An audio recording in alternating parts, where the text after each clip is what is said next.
Nairobi, nyathi ma jahigni 3 owito ngimane ka jomoko maromo 30 odong' maonge kar jot kaluwore gi midhiero mar mach manowang'o udi maromo 18 e gweng' ma Reli, kaunti ma Kiambu. MCA ma Kikuyu James Kamau okwayo kony ne joma ne oyudo masirano.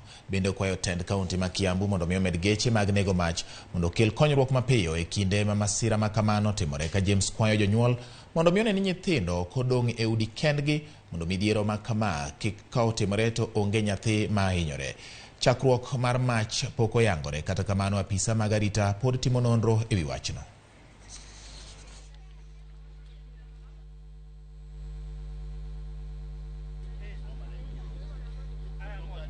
Maboma 18 ambao watu walilala nje. Watu wajitokeze, tukuje tusaidiane na hizi familia. Disaster response ikue top notch, kwa sababu hiyo ni shida moja tuliona jana. Wazazi pia tunawahimiza wahakikishe watoto hawajaachwa kwa maboma peke yao. Magari za moto kama zingekuwa karibu, hiyo moto haigendelea.